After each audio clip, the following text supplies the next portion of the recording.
सुहेल खान साहब थे नाज़रीन इकराम, कैंडिडेट पसंद तरीके इंसाफ की तरफ अपना मौका दे रहे थे अपनी पार्टी को। शुक्रिया हमें ज्वाइन करने के लिए। प्रोग्राम में आगे बढ़ेंगे। सही तस्लीम है तो शेफ हमारे साथ बैठे हुए हैं जी। शाह जी साहब कैसे देखते हैं पाकिस्तान के हालात वाकयात को, ये सारी सूरत हाल को, ये जो आपके सामने है, पाकिस्तान तरीके इंसाफ अच्छी तरीके से इंटरव्यू कर पाएगी अपने कैंडिडेट्स का?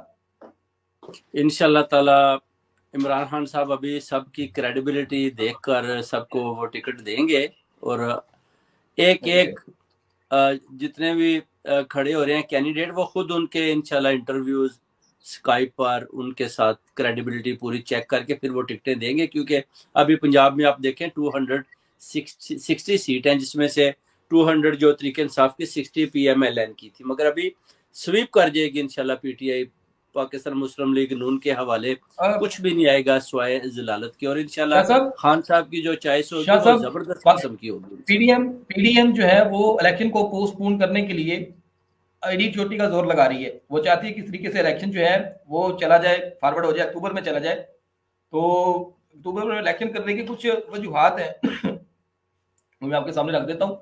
सबसे पहली वजह ये है कि जस्टिस काइज ऑनरेबल जज साहब उस वक्त जो है वो चीफ जस्टिस ऑफ पाकिस्तान बन जाएंगे। तो बहुत सारी होपफुल है, बहुत उम्मीद है उनको कि जब काजी साहब चीफ जस्टिस ऑफ पाकिस्तान बनेंगे तो वो कुछ उनसे अपनी उनकी उम्मीदें हैं, इंटरनल मामलात हैं, वो पूरे हो जाएंगे। दूसरा उनका प्रॉब्लम ये है, वो ये चाहते हैं कि उस वक्त जो सदर आरिफ अलवी साहब हैं वो भी, अब उसका टेन्योर पूरा हो जाएगा, वो भी अपने घर चले जाएंगे।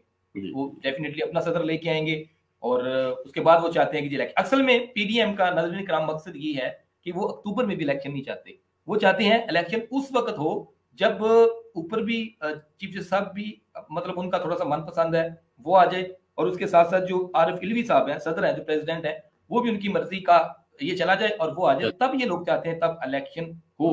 और इसमें एक और रीजन भी मैं नाज़रीन इकराम को बताता चलूं कि नवाज शरीफ साहब के लिए ये रस्ते हमवार हो रहे हैं। कि एक तो नवाज शरीफ साहब का प्रॉब्लम क्या है? नवाज शरीफ साहब का प्रॉब्लम ये है कि वो चाहता है कि एक मुझे ह्यूज मिले, एक क्राउड मिले, कि जब भी मैं लैंड करूं एयरपोर्ट के ऊपर, मेरी एंट्री हो पाकिस्तान में, तो एक कसीर तादाद जो है वो मुझे रिसीव करे। लेकिन अब सारी सूरत चेंज हो चुकी है, अब मेरा नहीं ख्याल कि ऐसा हो। वो एक बड़ा इस्तकबाल चाहते हैं। तो लेकिन ऐसा मुझे तो नहीं लगता। शाह साहब इसके ऊपर थोड़ा तबसरा करेंगे ऐसा होगा कि नहीं होगा। और उसके अलावा जो है वो अपने केसेस से नाज़रीन इकराम बचना चाहते हैं। वो चाहते हैं कि कुछ इस तरह का मुझे माहौल मिल जाए, कोई इन्वायरमेंट मिल जाए, कोई इस तरह का कुछ हो जाए कि जिसमें मेरे जो केसेस हैं वो उससे मुझे रिलीफ मिल जाए। उनका मौकफ ये है। तो मैंने थोड़ा सा ये ज्यादा ही आप लोगों को थोड़ा ब्रीफ कर दिया। सिर्फ इसके ऊपर आपने लास्टली शायद सब कमेंट करने, हमारे पास जस्ट 2 मिनट है, हमने इसके अंदर मैं सिर्फ आपको बताता हूँ कि एक तो सदर आरिफ अलवी साहब ने जो तारीख दी थी वो 14 अप्रैल थी, जिस पर जस्टिस साहब ने, ताब निहाल साहब ने वही तारीख दिया जो सदर ने आईनी तौर पर दी थी। उन्होंने बोला कि जो सदर की तारीख होती है वही कानून और आइन के मुताबिक होती है और we have to follow that date, तो उन्होंने सब ने वही तारीख दी जो आईनी है। उसके अलावा जो फायज ईसा साहब हैं, अगर आप इनको देखें तो ये नवाज शरीफ साहब के साथ ये देखें, उनको ये उनकी महाज राई करते हैं। क्योंकि आप अगर इनके वालिद मोहतरम को देखें तो वो कायदे आज़म मोहम्मद अली जिन्ना के साथ थे।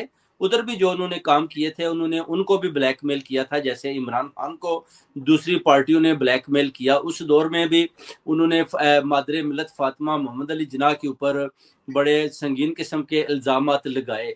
और ये जो थे ना, अपना ये पीछे से हज़ारा के हैं, मगर ये अपने आप को हज़ारा का नहीं कहते, ये बलोचिस्तान का कहते हैं। उस दौर में इनके जो वालिद थे काजी ईसा साहब, उन्हें आई थिंक के जेम्स मूसी एक गोरी थी, उससे शादी की थी और उसमें से जहांगीर और अनवर इस तरह के 2-3 इनके बच्चे थे। एक को उन्होंने इराक भेजा था, जो अमेरिका वालों ने अपना इराक में अपना अमरीकी नुमाइंदा बनाकर। दूसरा जो था वो कल्लात में एक दरबारे आलिया का, उसको जबरदस्ती ये उधर प्राइम मिनिस्टर भी बने थे ये। और एक था वो एक मशीनरी थी, उसको 6 करोड़ की, उसको 40 करोड़ में बेचा उन्होंने। एक अन्नो इन्वेस्टमेंट थी उसके साथ। उसके बाद उन्होंने उसको अमन कबायलों का अमन मसला बनाकर उधर से भागे और वो जो बैंक था उसको भी साथ ही इन्होंने डुबो दिया। ये इनकी हिस्ट्री है, तारीख है।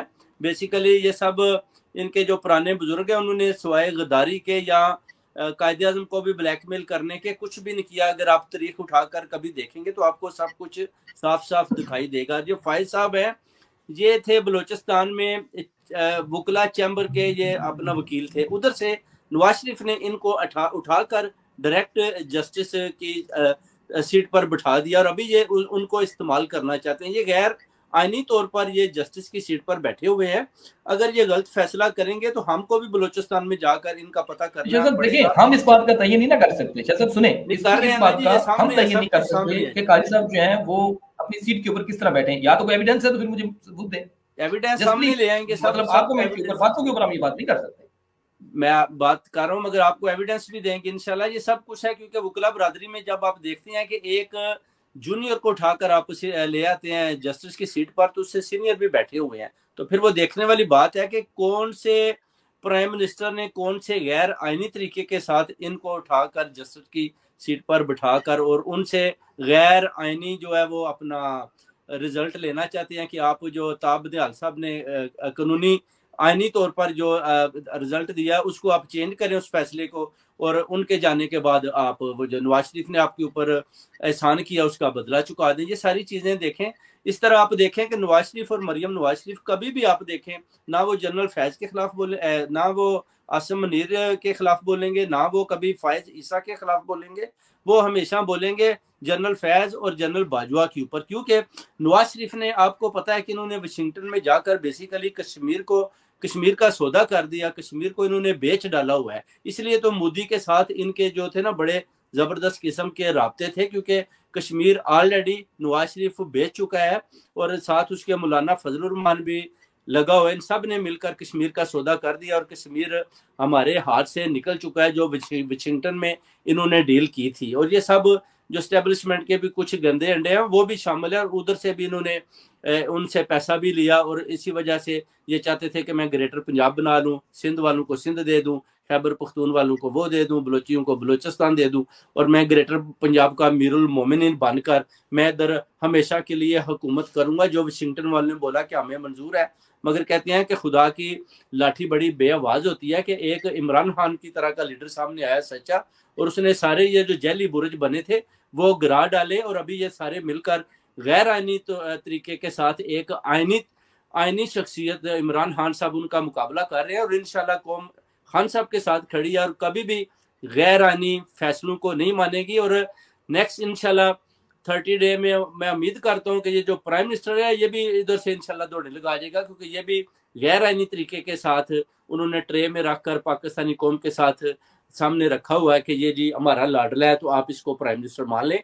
कौम मानने को तैयार नहीं, ओवरसीज कम्युनिटी मानने को तैयार नहीं है, तो ये प्राइम मिनिस्टर ना ही कोई बाहर की बैरूनी ताकतें मानने को तैयार है। नवाज शरीफ साहब बैरूनी ताकतों के नुमाइंदे बनकर उधर हुकूमत कर रहे हैं, इन्वॉल्वमेंट कर रहे हैं। नहीं तो नवाज शरीफ साहब तो खुद मफरूर है, वो तो किसी चीफ जस्टिस या किसी आईनी फैसले में उनको तो जियो वालों को लेना ही नहीं चाहिए। एक आदमी जो मफरूर होता है उसके ऊपर केसेस होते हैं, उसका तो इंटरव्यू आना ही नहीं चाहिए। वो तो फारिग किया, वो तो कोर्टों से भागा हुआ है, वो कैसे एडवाइस कर रहा है फाइज ईसा को आप चीफ जस्टिस बना दें और ताब निहाल को उतार दें, आप बाजवा को उतार दें और आप आसिम मुनीर को लगा दें। ये सारे फैसले इधर से गैर आईनी तरीकों के साथ हो रहे हैं जो नाकाबिले कबूल है, और इंशाल्लाह ताला पुरजोर मजम्मत करेंगे और एहतजाज भी करेंगे। और इंशाल्लाह ताला इमरान खान साहब आप देखेंगे 3/4 की सीरियस से इंशाल्लाह आपके सामने पंजाब में स्वीप करेंगे, उसके बाद फतह आपकी होगी इंशाल्लाह, पूरी अवाम की होगी, पूरी कौम की होगी, ओवरसीज कम्युनिटी की होगी, और पाकिस्तान को इंशाल्लाह सही डायरेक्शन की तरफ, नया पाकिस्तान जिधर से इमरान खान साहब छोड़कर गए थे उनके साथ ही ये काफिला लेकर आगे की तरफ जाएंगे इंशाल्लाह। एक्स पोस्ट पर्सन है पाकिस्तान मुस्लिम लीग नवाज के, इन्होंने कुछ इंकिशाफात किए थे, उस हवाले से